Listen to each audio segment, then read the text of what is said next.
तो मैं अपनी बात को शुरू करता हूँ। बिस्मिल्लाहिर्रहमानिर्रहीम। सल्लल्लाहु अला हबीबी मुहम्मदिन व आलिहि व अस्हाबिहि व बारिक वसल्लम। अस्सलाम वालेकुम। सोते हुए मजा नहीं आता। अस्सलाम वालेकुम।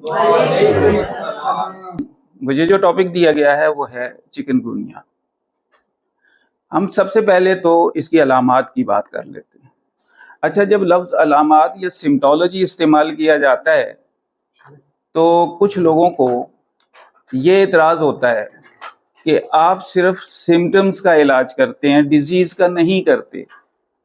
लेकिन अब ये उसने इत्तफाक कि जो टॉपिक मेरे पास है इसका ट्रीटमेंट वो लोग भी सिम्टोलॉजी बेस ही करते हैं, यानी चिकनगुनिया का ट्रीटमेंट वो लोग भी सिम्टोलॉजी बेस पर करते हैं। अब वो कैसे?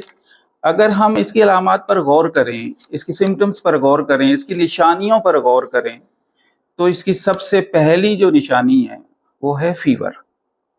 फीवर बहुत सारी और डिजीज़ में सामने आता है या और बहुत सारी शक्लों में सामने आता है, लेकिन जो चिकनगुनिया का फीवर होता है वो हाई ग्रेड फीवर होता है, यानी टेम्परेचर जो है 100 to 3, 4 अप टू 5 जाता है, यानी हाई ग्रेड फीवर जो है इस चिकनगुनिया में जो है वो आता है। ये इसकी बिल्कुल प्रोमिनेंट अलामत समझी जाती है कि फीवर हाई ग्रेड चला जाता है।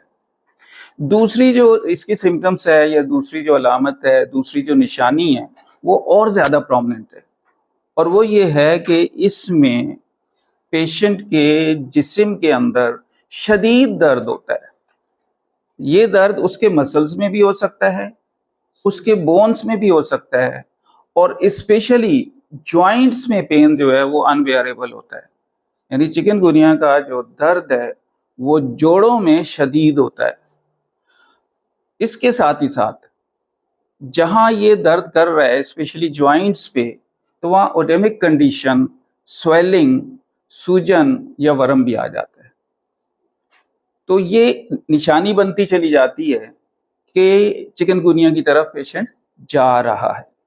इसके साथ ही साथ पेशेंट में लिथार्जी बहुत ज़्यादा होती है, वीकनेस इंतहा की होती है, और सीधी सी बात है कि जब उसका फीवर हाई ग्रेड पे है, सीधी सी बात है कि जब उसके तमाम जॉइंट्स में दर्द है और दर्दों के साथ साथ वर्म भी है, स्वेलिंग भी है, ओडेमिक कंडीशन भी है, तो लिथार्जी तो आनी ही है।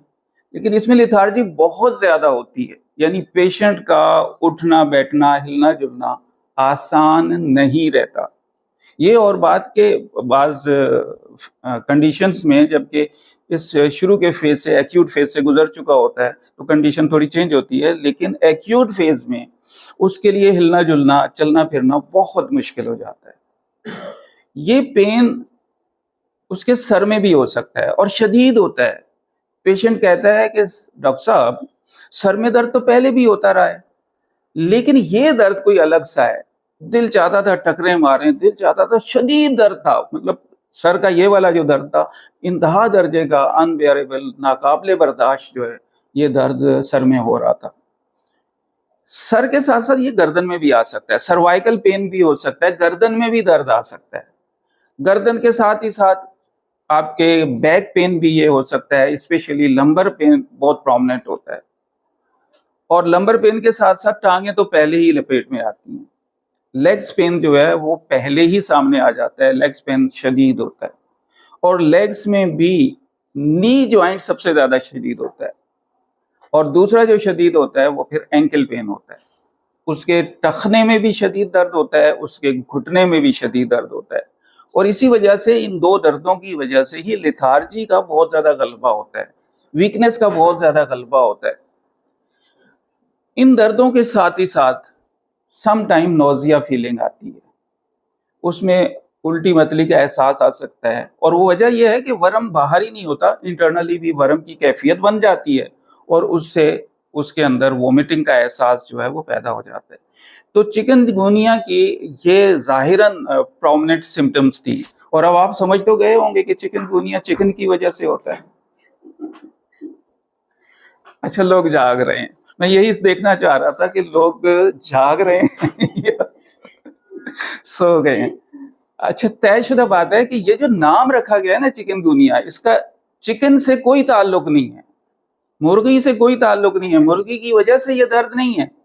होता क्या है कि देखा जाए तो इसका नाम है चिकूनिया, और इस पेन में या इस तकलीफ में या इस चिकनगुनिया में इतनी लेथार्जी हो जाती है कि बंदा थोड़ा सा आगे की तरफ झुक जाता है। तो इनिशियल स्टेज में जब ये तंजानिया में सबसे पहले आया तो क्या हुआ था कि लोग झुक जाते थे। तो चिकूनिया का मतलब एक ये है कि झुकाओ। तो नाम ये जो पड़ा है इसका, इस वजह से पड़ा है बेचारी मुर्गी को। आप कसूरवार नहीं समझिएगा, लेकिन फिर कसूरवार है कौन? अब ये देखना है, अलामात हो गई, इसका कॉज क्या है? तो इसका कॉज मॉस्किटो है। मच्छर की एक खास स्पीसीज है जिसके काटने से चिकनगुनिया की सिम्टम्स पैदा होती हैं। चिकनगुनिया की सिम्टम्स पहले जाहिर नहीं होती, इनक्यूबेशन पीरियड में होता है पेशेंट, और ये पीरियड 4 से 7 दिन का या 3 से 7 दिन का कर लीजिए। 3 से 7 दिन तक इसकी कोई अलामत जाहिर नहीं होती, लेकिन जब अलामत सामने आती हैं तो सबसे पहले फीवर ही सामने आता है। चिकनगुनिया का फीवर, शदीद बुखार जो है वो सामने आ जाता है। फिर बाकी अलामत या बाकी सिम्टम्स भी जाहिर होती हैं, और उन सिम्टम्स में एक सिम्टम मिस हुई, और वो है कि स्किन के ऊपर रैशेस बन सकते हैं, स्किन जो है उसका कलर चेंज हो सकता है, रेडनेस की तरफ स्किन जा सकती है, और समटाइम इचिंग जो है वो भी हो जाती है स्किन के ऊपर। तो चिकनगुनिया अपने इनक्यूबेशन पीरियड के बाद एक्यूट फेज में आता है आपके सामने, और एक्यूट फेज में ये बहुत सीवियर होता है। एक्यूट फेज इसका बहुत छोटा होता है। ये भी हो सकता है कि 1 हफ्ते के अंदर अंदर आप इस एक्यूट फेज से पेशेंट को निकालने में कामयाब हो जाएं, या पेशेंट खुद से निकलने में कामयाब हो जाए। सेल्फ मेडिकेशन की तरफ नहीं ले जा रहे, लेकिन आम तौर पर बुखार की जो हल्की फुल्की दवाएं कॉमनली नाम लिया जाता है, बच्चे को याद है, इवन पान की दुकान पे भी मिल जाती है, उससे गुजारा कर लेते हैं। तो फीवर तो नीचे आ ही जाता है, लेकिन जो इसका एक्यूट फेज है वो ये 5 से 7 दिन में फीवर नीचे आया है। उसके बाद इसका सुबह एक्यूट या मिडिल स्टेज जो है वो शुरू हो जाता है, जो नियर अबाउट 2 से 3 महीने रहता है। इस 2 से 3 महीने के पीरियड में क्या होता है कि पेन तो खत्म, फीवर तो खत्म हो जाता है, लेकिन पेन कंटिन्यू रहता है। पेशेंट कहता है कि दर्द नहीं खत्म हुए। वो जो दर्द शुरू हुए थे उनकी थोड़ी सी शिद्दत जरूर कम हुई है, लेकिन दर्द नहीं खत्म हुए। और जब दर्द खत्म नहीं हुए तो दर्द से रिलेटेड चीज यानी लेथार्जी वो भी खत्म नहीं हुई। उसमें वीकनेस जो है स्टिल अब तक जो है वो कायम है। तो वीकनेस का ये पीरियड जो है सोवा एक्यूट या मिडिल स्टेज से खत्म हो सकता है, और ये भी हो सकता है कि ये इससे आगे प्रोलॉन्ग कर जाए, यानी कि क्रोनिक स्टेज में चला जाए। अब ये अरसा 3 महीने से कहीं ज्यादा, कोई पता नहीं है कितना। तो इस दौरान इसका ट्रीटमेंट जो है वो सिम्टोलॉजी बेस पर ही होता है। वो भी सिम्टम बेस पर करते हैं जो आप पर एतराज करते हैं, और हम तो सिम्टम बेस पर करते ही हैं। ये एक वायरल डिजीज है।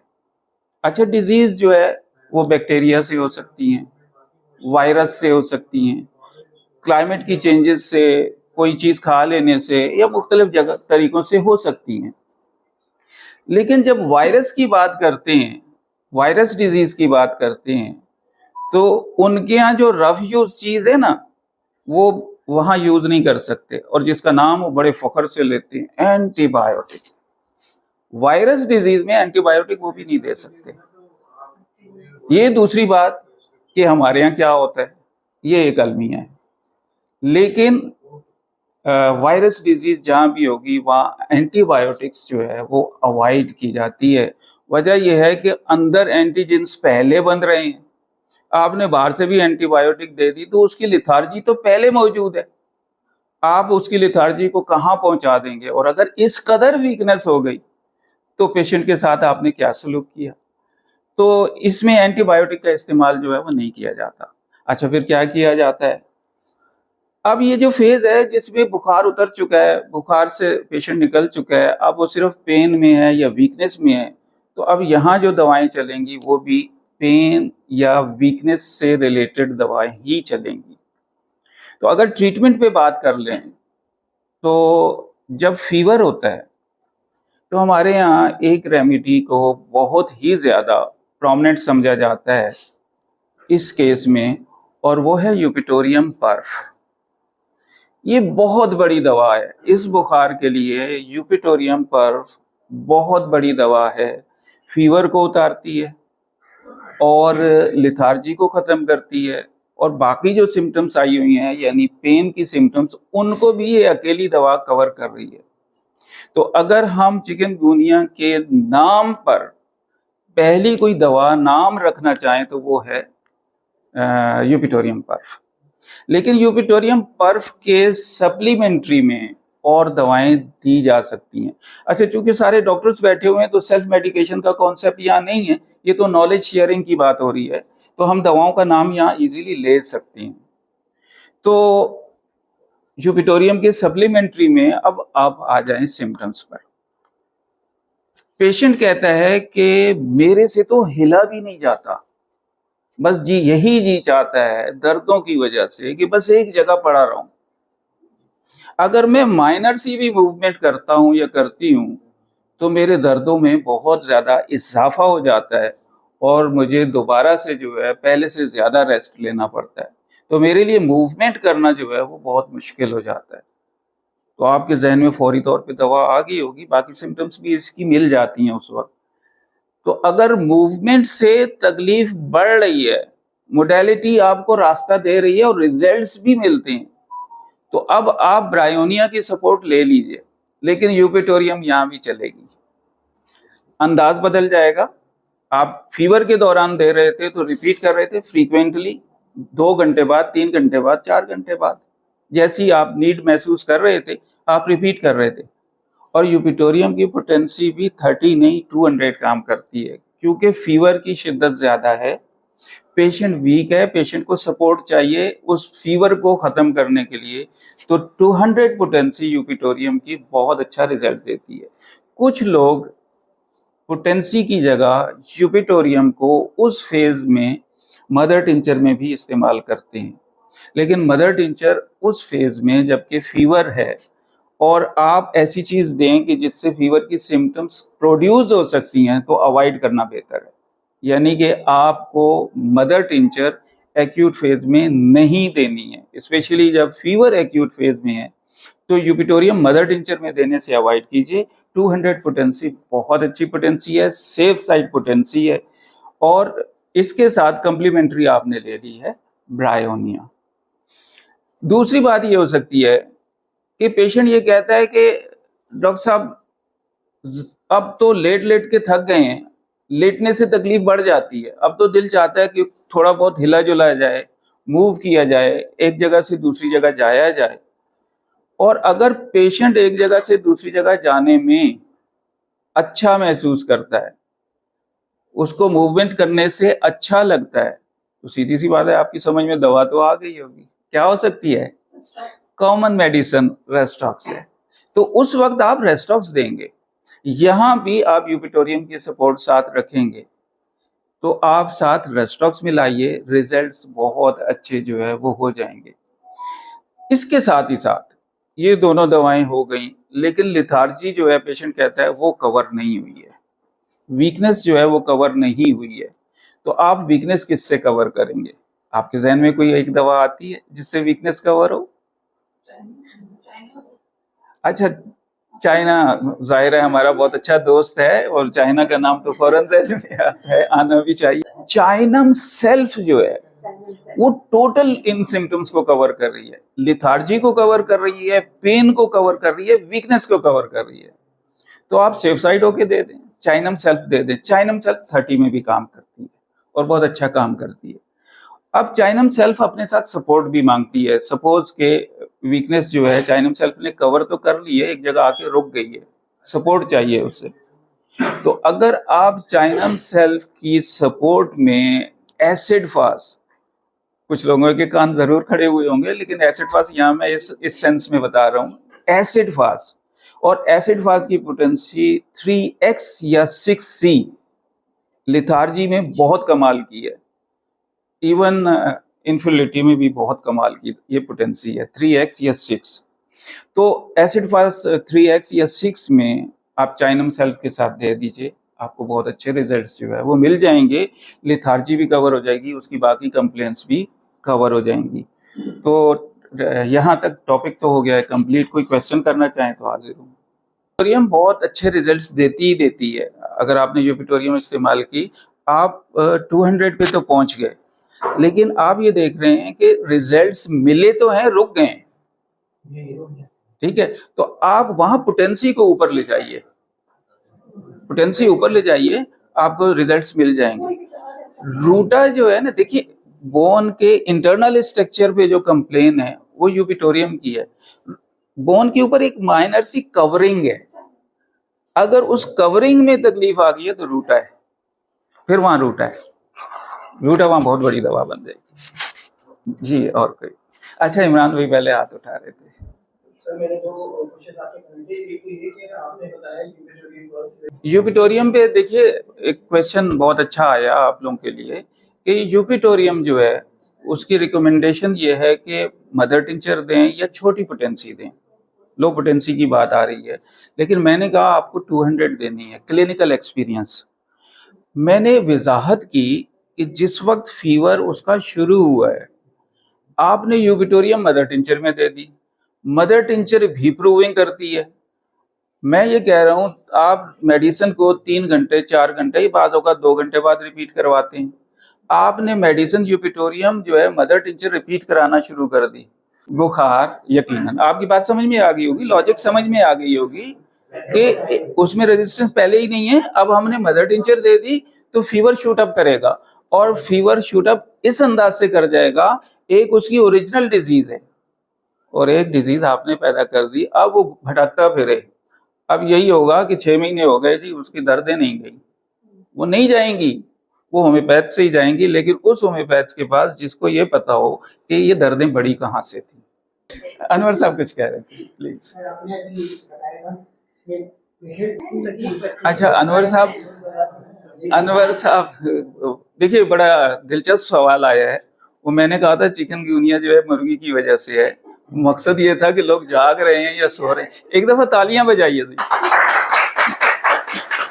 अब ये तालियां बजाने से ये हुआ कि सारे जाग गए हैं, तो मैं अनवर भाई को भी जगाता हूँ। मैंने स्टार्ट ब्रायोनिया से लिया था, बाद में रेस्टॉक्स पे आया हूँ, तो आप ब्रायोनिया को अब पूछ रहे हैं।